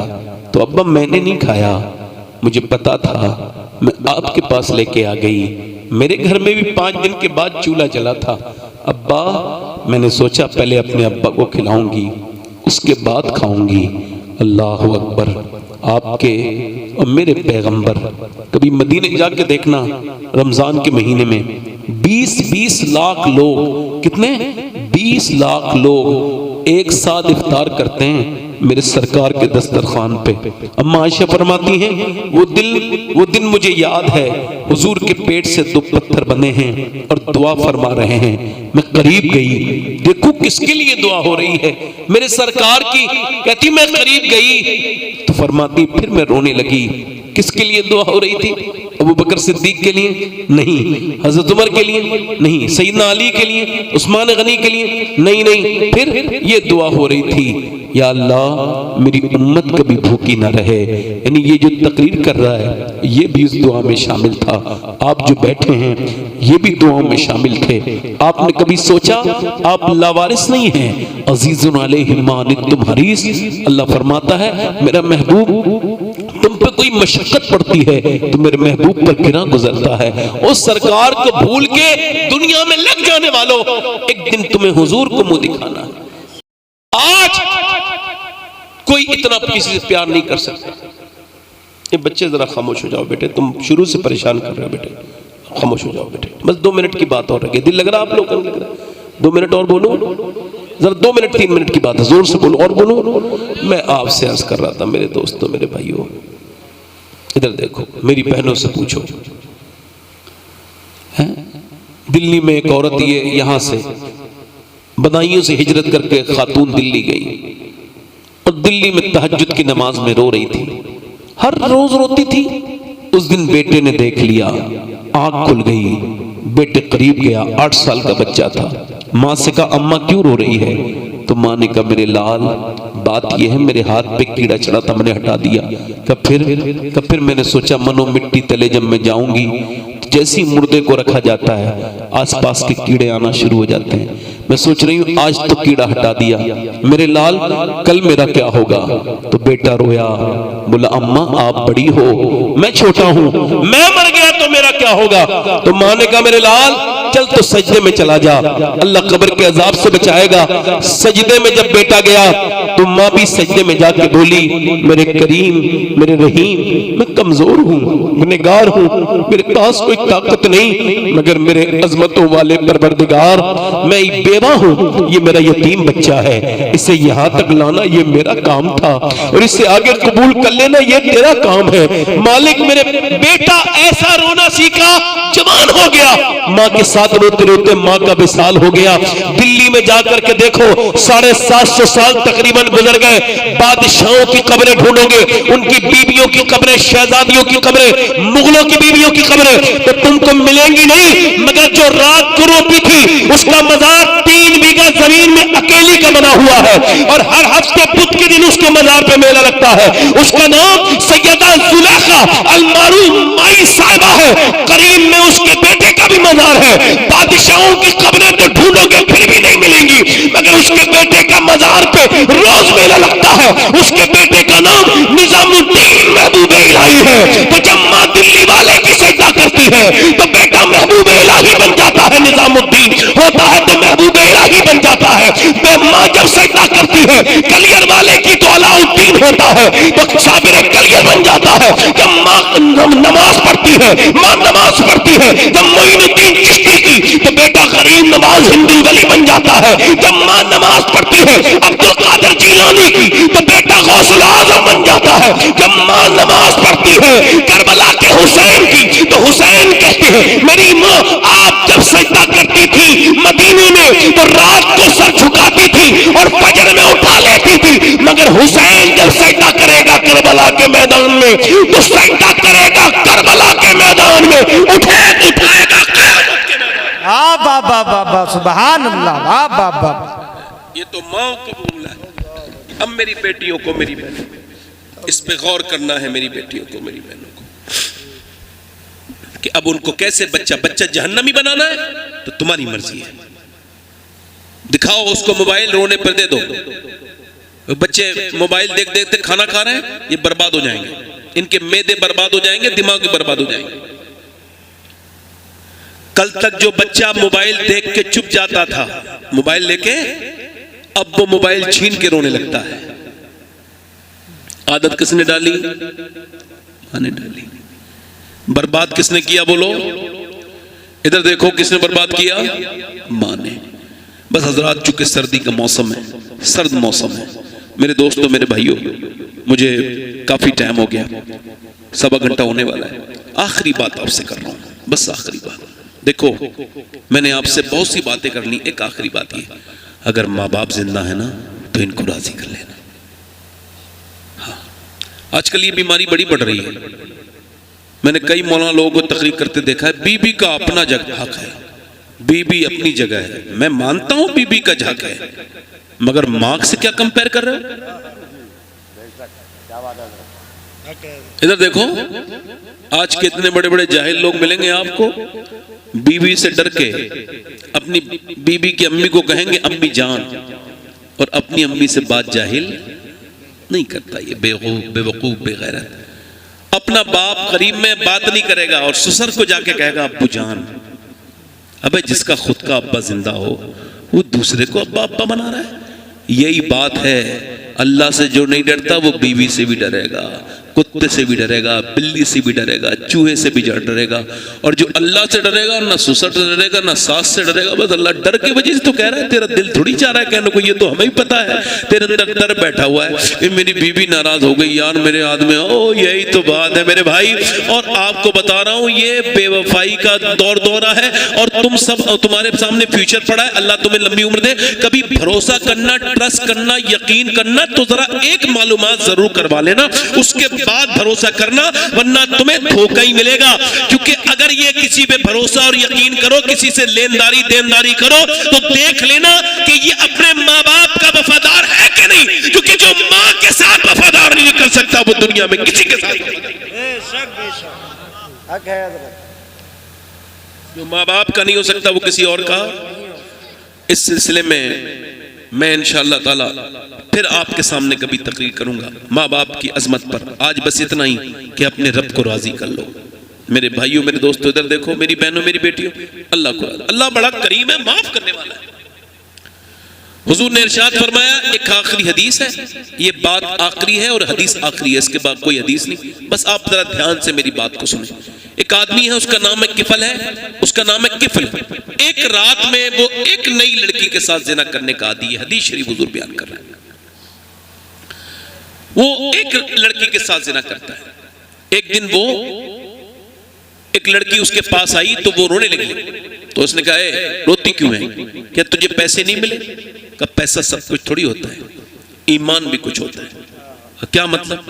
कब बात यह ना, मैं जब रात को सजदा करती हूँ तब भी अल्लाह मुझे देखता है, और रात में जिना करवाने आई हूँ तब भी अल्लाह मुझे देख रहा है।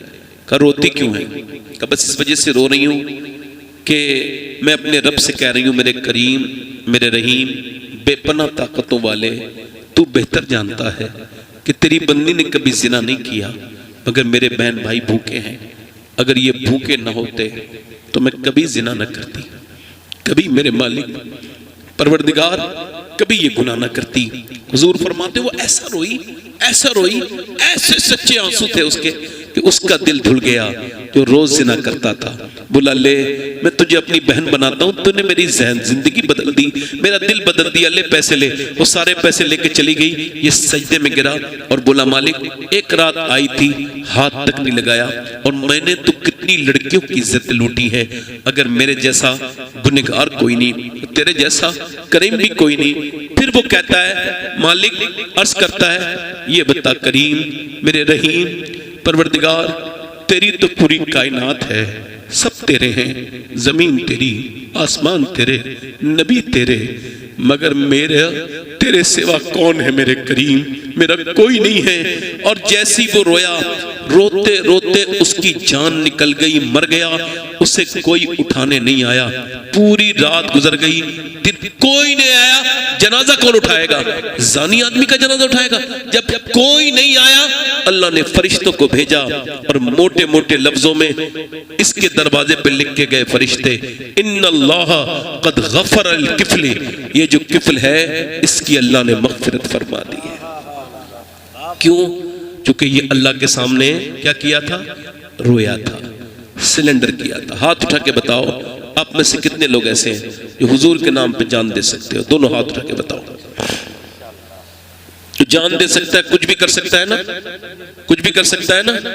तो कितने लोग ऐसे हैं जो अपने नबी के नाम पे जान भी दे देंगे? दोनों हाथ उठा के बताओ, जल्दी बताओ। इंशाअल्लाह जान दे सकते हैं, नीचे हाथ। जो जान दे सकता है कुछ भी कर सकता है। अब एक दूसरे की तरफ ना देखना, मुस्कुराना नहीं। कितने लोग ऐसे हैं जो जान भी दे देंगे और आज से हुजूर के नाम पे पूरी दाढ़ी भी दिखा लेंगे? वो इस महफिल में जरा खड़े हो जाए, जो इस महफिल में खड़े हो जाओ, पूरी दाढ़ी दिखाने वाले खड़े हो जाओ। इधर आ जाओ, इधर आ जाओ बेटे, इधर आ जाओ, आ जाओ बेटे, आ जाओ, आ जाओ, आप भी आ जाओ बाहर। देखो दाढ़ी कटाना मुड़ाना एक ही बराबर है, दाढ़ी एक मुट्ठी होनी चाहिए। आ जाओ बाहर, आ जाओ, इधर इधर इधर खड़े हो जाओ, इधर इधर उधर, बस बस बस बस यही। हाँ मैं जरा देखता रहूं सबको, बस शुक्रिया भाई। इधर देखो भाई, ये जो दाढ़ी भाई की है हमारे, अच्छी लड़की से अगर शादी करनी है ना, अच्छी लड़की से, खराब लड़कियों से बचना चाहते हो तो शादी से पहले दाढ़ी रखा लो, बिगड़ी हुई लड़कियों से बच जाओगे। क्योंकि कोई भी खराब और बिगड़ी हुई लड़की दाढ़ी वाला पसंद नहीं करती, दाढ़ी वाला वही पसंद करती है जिसे मदीने वाला पसंद हो। ये चार हो गए। पांचवा कोई आशिक रसूल है पंजतन का मानने वाला, जिसकी छोटी दाढ़ी हो या कटी हुई हो, वो आए सुन्नत रखाए। सुभान अल्लाह। अच्छा इधर देखो, ये आप इन्हें देख के मुस्कुरा क्या रहे हो भाई? ए बैठो भाई, दाढ़ी कटवाई है तुमने कभी? बैठ जाओ, आ जाओ बेटे। अच्छा ऐसे जैसे ये निकले ना, ऐसे हम सब मर के निकल जाएंगे। कोई कुछ नहीं करता, बस देखते ऐसे रह गए, वैसे भी देखते रह जाएंगे। हम कुछ नहीं कर सकते किसी के लिए। कुछ किया है किसी ने किसी के लिए? तो फिर इन्हें क्या हैरत से देख रहे हो? ये तो इनके दिल में हुजूर की मोहब्बत पैदा हो गई है। ये सरकारे दो आलम की वजह से खड़े हुए है। कोई छठा गरीब नवाज का आशिक, जो छठा आशिक रसूल खड़ा हो जाए पूरी सुन्नत रखाने के लिए, जो आज से कहे कि मैं, आओ बेटे आओ, इधर आ जाओ। नहीं नहीं, ये भी बहुत है माशाल्लाह, ये भी 6 हो गए। 7वां है कोई आशिक रसूल। देखो कुछ लोग हमारे बुजुर्ग हैं, पुराने काफी हो गए, मगर दाढ़ी मुंडा के समझ रहे हैं माशाल्लाह। सुभान अल्लाह, मेरा दिल खुश हो गया। सुभान अल्लाह। ये कितने हो गए? ये 3 और 3 6 और 7। सुभान अल्लाह। आपने दाढ़ी कटाई है तो बैठ जाओ, आप यहाँ पे बैठ जाइए। हाँ आप बैठ जाइए। हमारे 6 लोग हो गए। कोई 7वां आशिक रसूल है? कोई है दीवाना हुजूर का 7वां? इस गांव का नाम क्या है भाई? पीपलसाना। अच्छा पीपलसाना, माशाल्लाह। ये हो गए 6। 7वां कोई आशिक रसूल है? कोई दीवाना है जो इस महफिल में खड़े होकर कहे आज तक जिया था सभी के लिए, आज से जीऊंगा अपने प्यारे नबी के लिए? है कोई आशिक रसूल? कोई नौजवान, कोई दीवाना हुजूर का? माशाल्लाह 6 लोगों ने सुन्नत रखाई है गरीब नवाज की निस्बत से। मैं सोच रहा था एक और आ जाए बस, 7वां। सुभान अल्लाह। कुछ हमारे भाई हैं ना, वो दाढ़ी मुंडा के बेचारे समझ रहे हैं कि अभी जवानी वापस आएगी। नहीं, बैल के सींग काटने से आदमी बछड़ा नहीं बनता है, बछड़ा बैल का बैल ही रहता है। आओ सुभान अल्लाह। ये 7 हो गए। अच्छा नौजवान ज्यादा खड़े हैं देखो, हालांकि काफी पुराने दाढ़ी छोटी करे में होंगे, मगर ये उठ नहीं रहे। क्यों? क्योंकि आदमी जितना पुराना होता है उसका दिल भी गुनहगार उतना ही पुराना होता है। आदमी जितना नया उतना दिल उसका नया। अब इन्हें 2-3 बातें असर करी तो माशाल्लाह दाढ़ी रखाने के लिए आ गए। काफी पुराने लोग बेचारे अपनी उम्रें छुपा रहे। कोई आशिक रसूल और हो, 7 तो हो गए, 8वां सोच रहा था मैं। कोई गुल बाकी रहेगा ना चमन रह जाएगा, पर रसूलुल्लाह का दीने हसन। माशाअल्लाह। कोई है 8वां आशिक रसूल? 7 हो गए नहीं? कितने हो गए? 1 2 3 आइए। हाँ कोई बात नहीं, 7 हो गए। 7 भाई मैं मेहनत से लगा रहा हूं, मुझे याद है। 7 हो गए। 1 2 3 4 5 6 7। ये आजम नवाज साहब की मेहनत ये कामयाब हो गई, आपका उर्स कामयाब हो गया। एक और आ जाए बस, 8वां आशिक रसूल, ताकि हुजूर की मोहब्बत में किसी की दाढ़ी छोटी हो ना, ऐसे करके वो इसे दाढ़ी 1 मुट्ठी होनी चाहिए पूरी, इससे कम करना नाजायज है, मना है, हराम है। तो पूरी दाढ़ी रखाने वाला कोई और आ जाओ। सुभान अल्लाह, नारे तकबीर, नारे। अच्छा सुनो, मैं अभी 1 महीने के बाद मदीने जा रहा हूँ। 1 महीने में रमजान में वही रहता हूँ, मैं रमजान में वही रहता हूँ, और वैसे भी 3-4 बार जाता हूँ, क्योंकि मुझे ज्यादा किसी चीज की फिक्र, मुझे पता है कि सारी फिक्रें मदीने में जाके खत्म हो जाती है। लोग तो पागल हैं, मदीने के बगैर रह रहे हैं, इधर जंगल में जमीन खरीद ली। पागल आदमी, हज करने नहीं गया, जाहिल आदमी। हज फर्ज हो गया, पैसा जमा के रह रहा है। हाँ बच्चों की शादी कर दूंगा तो जाए। अबे पागल है, दिमाग खराब है तेरा। क्या हज करने के बाद शादी नहीं होगी बच्चों की? कौन से जंगली ने तुझे बात बताई कि तू जब शादी करने सबकी शादी कर देगा तब जाएगा? अबे हज फर्ज है तेरे ऊपर। हुजूर फरमाते जो हज में डिले करे, ताकीर करे, देरी करे और इसी हाल में मर जाए तो मुझे कोई फर्क नहीं पड़ता, यहूदी बन के मरे या नसरानी बन के। हज में डिले करना, ताकीर करना हराम है। क्या है? तो मैं मदीने जा रहा हूं, आप सबका सलाम पेश करूंगा हुजूर की बारगाह में, मगर कोई नमा और आ जाए, नमा आशिक रसूल, कोई हुजूर का दीवाना, कोई नौजवान, कोई भाई मेरा, आओ भाई, कल तक जिए थे बंबई वालों की तरह, आज से जीना शुरू करो मदीने वाले की तरह। है कोई आशिक रसूल और? माशाल्लाह, आओ आओ, नारे तकबीर, नारे रसूल। माशाल्लाह। ज्यादातर खबरें ये हैं कि लोग इस वजह से दाढ़ी नहीं रखाते, और यार किस चक्कर में रहे, दुनिया वालों के चक्कर। ये जिंदगी दुनिया वालों के लिए नहीं है। ताज शरिया ने फरमाया जिंदगी ये नहीं है सभी के लिए, जिंदगी है नबी की, नबी के लिए। ये हो गए 9। बस 10वां इमाम हुसैन का आशिक जो भी खड़ा होगा वो इमाम हुसैन का फैज़ पाएगा, इमाम अली मकाम का फैज़ पाएगा। करबला वाले हुसैन के नाम पर कोई 10वां आशिक रसूल हो तो सुन्नत रसूल के लिए खड़ा हो जाए। ये कब्र में जाएगी सुन्नत साथ में, नारे हैदरी। ये हो गए 11। सुभान अल्लाह। देखो अल्लाह से मांगो 1 तो वो 2 अता करता है। 11 हो गए। इतनी तेज आना चाहिए जन्नत की तरफ, इतनी तेजी दौड़ना चाहिए जितनी तेज ये दौड़ा है। ये बताओ जब इनसे मैं राजी हो गया, मेरा दिल इतना खुश हो गया, तो फिर मेरे सरकार मदीने वाले कितने खुश हो रहे होंगे। भाई 11वीं भी आपने कर ली तो 12वीं कौन करता है ये बताओ मुझे? 12वीं तो आप ही करते हो ना। तो चलो एक आदमी और आ जाए, चलो 12वीं हो जाएगी। गौस पाक की 11वीं हो गई, इमाम हुसैन की 10वीं हो गई। अब मेरे आका की 12वीं वाला जो खड़ा होगा सुबह सबसे ज्यादा फैज उसे ही मिलेगा। कोई 12वां है, कोई एक आशिक रसूल और, बस सुभान अल्लाह, एक आशिक रसूल और। आओ भाई आ जाओ। सुभान अल्लाह, सुभान अल्लाह।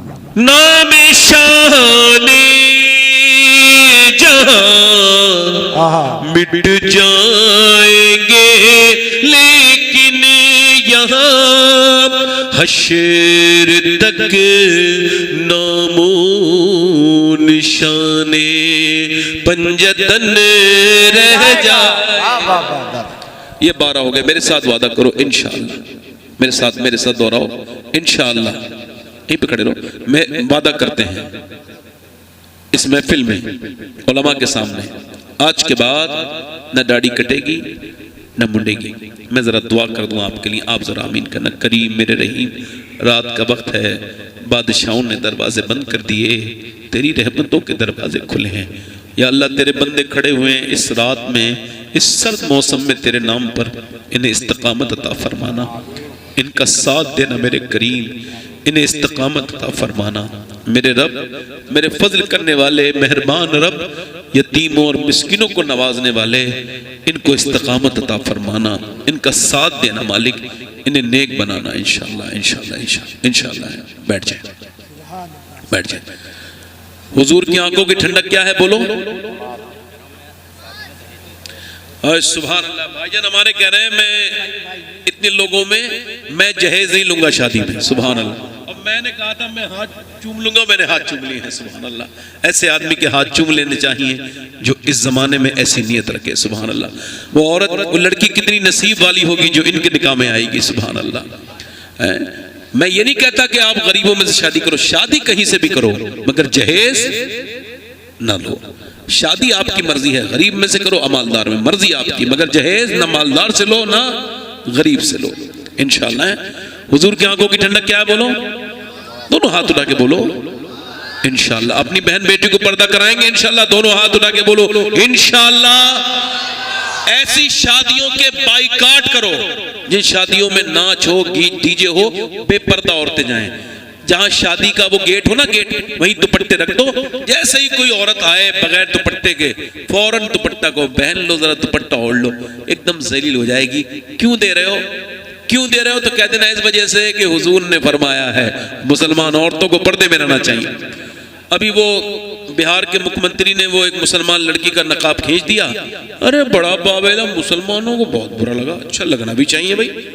उसने बड़ी घटिया हरकत की थी, खराब, बहुत बुरा। उसने एक मुसलमान लड़की के निकाब खींचना मतलब सारे मुसलमानों के, सारी औरतों की बेइज्जती कर दी उसने, सारी औरतों की बेइज्जती कर दी। मगर मेरे कहने का मतलब यह है कि उसने निकाब उतारा तो तुम्हें बड़ी तकलीफ हुई, और तुम्हारे घरों तो ऐसे ही उतर गए, तब तकलीफ नहीं होती। नहीं, जवान जवान लड़कियां बेपर्दा घूम रही हैं, तब तुम्हें जोश नहीं आता? बताओ बताओ, ये दोहरी पॉलिसी क्यों है? हमने कितना पर्दा कराया है बोलो तो? अरे दूसरे ने खींचा तकलीफ हो गई, और जो खुद ही उतार रहा है आदमी अपनी बहन को, बेटी को, तो वो उसके बारे में कोई बात है कि नहीं? उससे बड़ा बेगैरत कोई है? बोलो तो सही। लिहाजा अपने घरों में पर्दे, चूंकि औरतें जब पर्दे वाली और कुरान पढ़ने वाली नेक रहेंगी तो इंशाअल्लाह बच्चियां भी उनकी नेक रहेंगी। मेरी कोई गलती हो गई हो तो अल्लाह उसे माफ फरमाए। आप सब तौबा करें, मेरे साथ पढ़ें अस्तगफिरुल्लाह रब्बी मिन कुल्लि ज़म्बिन व अतूबु इलैह। पढ़ लीजिए ला इलाहा। रात का वक्त है, जरा दिल जिंदा हो जाएगा, एक बार और पढ़ो ला इलाहा मुहम्मद रसूलुल्लाह सल्लल्लाहु अलैहि वसल्लम। मेरी जिंदगी का मकसद तेरे दीन की सरफराजी, मैं इसलिए मुसलमान, मैं इसलिए माजी, इस्लाम जिंदाबाद, मसलक आला हज़रत पाइंदाबाद। अल्लाह को मुतकासरो हत्ता ज़ुरतुमुल मक़ाबिर, सदक़ल्लाहुल अज़ीम। देखो मैं मदरसा है लड़कियों का आपके यहाँ पर, अपनी बेटियों को मदरसे में दाखिल करें। बचपन की उम्र से 5 साल की बच्ची को दाखिल करें, 12-13 साल पढ़ा के 12-13 साल की उम्र तक उठा लें, मगर पढ़ाएं जरूर। हर बच्ची को कुरान पढ़ाओ। ये दौर है, गैर मुस्लिम चाहते हैं कि तुम्हारी बच्चियों से दीन निकल जाए, और तुम ये कोशिश करो कि हमारी हर बच्ची दीनदार हो जाए इंशाअल्लाह। अल्लाह ताला की बारगाह में दुआ करता हूँ, मेरी कोई बात बुरी लगी हो तो आप मुझे माफ करें। आपका बहुत शुक्रिया, उलमा का साथ दें, मदरसे का साथ दें। अल्लाह ताला आपको शादाबाद रखे। आप देखें उधर वो ये जो है बालूशाही वगैरह तैयार है, मैं आपको बता देता हूँ, इस वजह से बैठे रहें आराम से। दुआ के बाद इंशाअल्लाह बालूशाही बटेगी इंशाअल्लाह। अल्लाह सलामत रखे आपको, मदीने का मुसाफिर बनाए, है ना? हाँ, मदीने जाना। अगर किसी के पास पैसे वैसे हो तो मदीने जाओ, मोबाइल ना बदलो, मदीना जाओ, हुजूर की बारगाह देखो। अल्लाह आपको मदीने वाले का आशिक बनाए। मेरी बहनों के लिए बहुत दुआएं, मेरी बेटियों के लिए जो इतनी रात में बैठी रही, बच्चियों के लिए अल्लाह ताला ने खूब सारी बरकतें अता फरमाए। सैयदा खातून जन्नत की बरकतों से इनको सबको मालामाल फरमाए। बहुत शुक्रिया आपका, बहुत शुक्रिया। अस्सलामु अलैकुम वरहमतुल्लाहि वबरकातुहू। व मा अलैना इल्लल बलाग। अस्सलाम।